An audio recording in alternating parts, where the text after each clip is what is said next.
The Senate working all night on President Trump's tax and spending bill, voting on dozens of amendments as GOP lawmakers try to get things done by Independence Day. Joining us right now is White House Counsel of Economic Advisor Chair Stephen Miran. Good morning to you. We just heard from the president as he was getting ready to get on that helicopter, Stephen. You know, there's big questions about whether this can all get done before July 4th. And then there's, frankly, the Elon Musk question, given the complaints that he's been making about this bill, not just the EV components, but the larger sort of issue about whether this ultimately is going to cost the American public. Sure. So, good morning. Thanks for having me. Look, the bill is going to get done because the alternative is unthinkable. The alternative is the biggest tax hike in history, a $4 trillion tax hike on American workers and American businesses.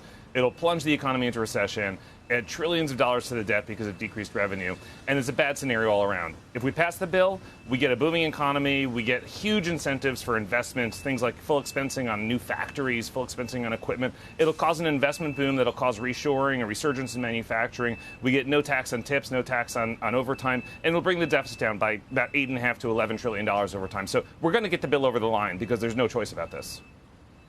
When folks like Elon Musk point at the CBO or others say, look, this is a $3.3 trillion addition to our debt, you tell them what? I tell them that the CBO ignores lots of things that affect the deficit that really matter and arguably matter much more than the CBO score. Here's what the CBO score ignores. It ignores the better economic growth from the bill. If we're giving people huge tax incentives for investing in new factories, they're going to build new factories, right? That creates more economic activity, which brings in more revenue through income tax and corporate tax. It's huge. They ignore tariff revenue. We're going to bring in $3 trillion of tariff revenue over a decade. That's a very significant deficit reduction. They ignore administrative reductions in outlays, things like headcount reductions, which Elon Musk helped with when he was part of the administration, right? And that was very significant. These all reduce outlays over time. They all bring in revenues over time. Let me break it down to you, the things the CBO ignores. About $4 trillion of increased revenue over a decade from better economic growth. These are things like people work more because they have tax incentives to work more. These are things like people invest more, businesses invest more because they have tax incentives to invest, brings in economic growth. Deregulation brings in economic growth. All that creates more revenue, right? Things like tariff revenue, $3 trillion of tariff revenue. $1.5 trillion of spending reductions from DOGE and government efficiency efforts over a decade. $1.5 trillion of reduced interest expenses from the fact that you're borrowing less for all of these things. You add these up, you get to about $8.5 to $11 trillion over a decade. That's very, very powerful deficit and debt reduction. Stephen, on the tariff score, we still obviously are awaiting all of these deals. You talked about assigning a number in terms of tariff revenue.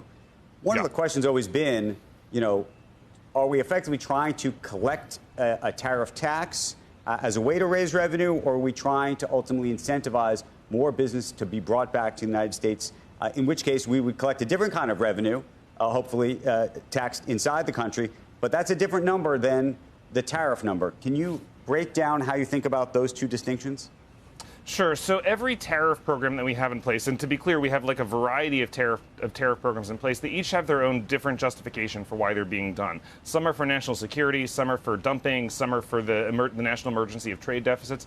They all have a different justification, different reason for their existence, but they all have this side effect of bringing in revenue. And so when we're thinking about revenue, we're thinking about the deficit and the one big beautiful bill, we have to think about that revenue too because it's coming in. Now, on the campaign trail, the president said that he liked a situation in which we had 10 to 20% tariffs in the whole world and 50 to 60% tariffs on China. And what do we have right now? We have about 10% on the whole world and about 50% on China. So we're close to what he said on the campaign trail. I do expect a flurry of framework announcements to occur into the July 9th deadline. There's a number of countries that are really making really promising concessions that I hope will result in the types of deals that we saw with the United Kingdom, but for a wider variety of countries. And what these tend to look like are the concessions that countries are willing to make in order to keep their tariff rates on the lower side of things, as opposed to the Liberation Day much higher rates of tariffs. Right. And as they make these concessions, it opens their markets to U.S. goods, which creates more export opportunity, and that gets the income tax and corporate tax revenue that you were mentioning before. Let me just ask you about China, because it's the question I think CEOs at least talk to me about almost singularly. They say, is it going to land at 30%? Is it going to land at 20%? Is it going to land at some other kind of number? Because those deltas, as tight as they may seem, are actually quite large when you're doing real volume? Yeah, so that's a great question. And China, of course, is a very, very substantial trading partner for the United States. But it ultimately is a question that needs to be directed to the Chinese. You know, we had this phase one trade deal in 2019 that the president managed to pull off against everyone's expectations.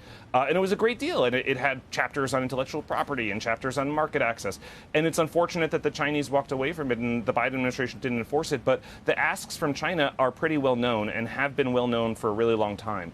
And so the question the question that you ask about where are we going to end up in China on the China tariffs really needs to be asked directed at them in terms of what are they going to make the concessions that are ultimately required to have, very low rates.